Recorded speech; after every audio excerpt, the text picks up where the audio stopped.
Olá, sejam muito bem-vindos ao quadro Sketch, onde emprestamos as nossas vozes aos professores.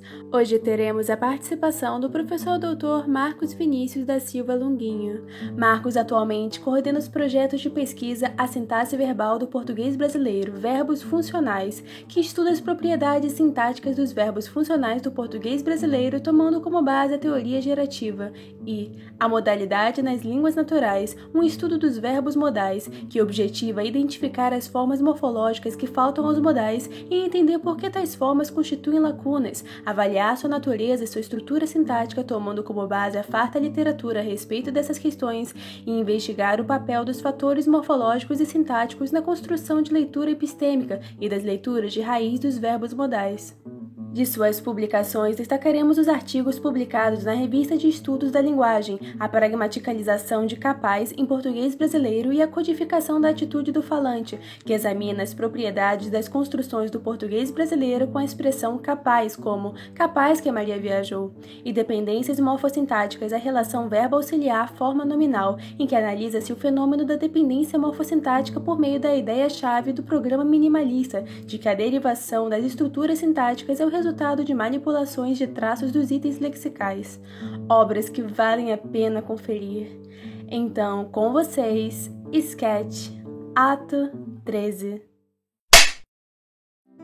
Falar de linguística, na minha opinião, é falar sobre nós humanos. Isso não é novo. Chomsky e muitos linguistas já disseram isso. Desde cedo na universidade nos vemos diante desse mundo fascinante e complexo que é o mundo da linguagem humana. É um mundo fascinante porque a língua é uma faculdade que nos torna humanos e humanas. É um mundo complexo porque pela língua podemos fazer muitas coisas, das quais cito apenas algumas.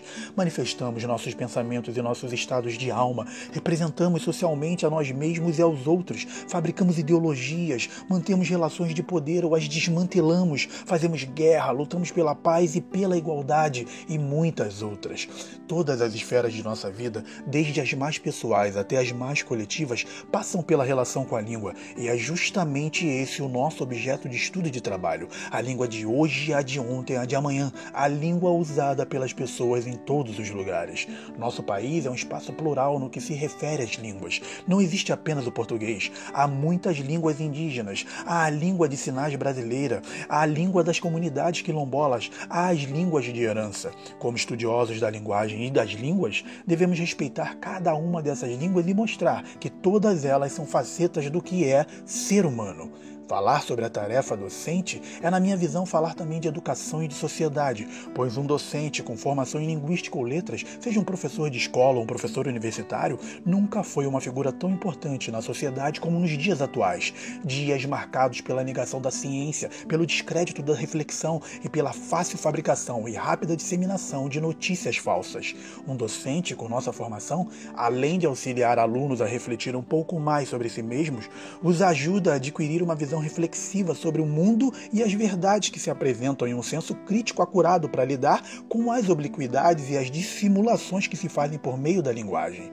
Falar sobre desafios, a meu ver, passa pelo reconhecimento de que somos sortudos por termos a oportunidade de estudar, mas que há uma quantidade enorme de brasileiros iguais a nós que infelizmente não tiveram a mesma sorte que nós. É a nossa tarefa contribuir para mudar essa realidade, lutando para que haja mais escolas e universidades, para que sejam gratuitas e de qualidade e para que estejam sempre abertas a outros saberes, outras práticas sociais, outras formas de pensar o mundo, outras maneiras de ser no mundo.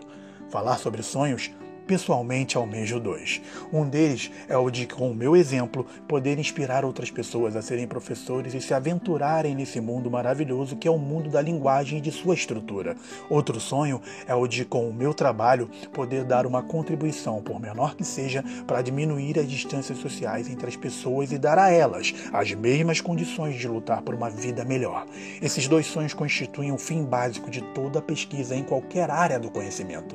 E eis-me a visão pessoal sobre o conhecimento e sobre a prática docente, tratando-os como complementares. Sobre o conhecimento, nunca o usemos para acumularmos saber para si próprios, para nos exaltarmos perante os demais.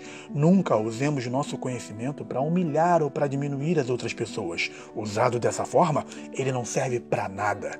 Sobre a prática docente, trabalhemos arduamente e estudemos muito para construirmos nossos caminhos, mas façamos isso de forma ética e responsável. Tomemos para nós a responsabilidade para com aqueles que têm pouco ou nenhum conhecimento. O saber exige responsabilidade. Sejamos exemplo de pessoas cujo trabalho com a linguagem e com a língua portuguesa tenha como ideal a construção de um mundo melhor. Agradecemos imensamente ao professor Marcos Longuinho por confiar a nós sua voz. O Com a Palavra Linguística é feito por causa e para a causa de professores e alunos. Fim do ato 13.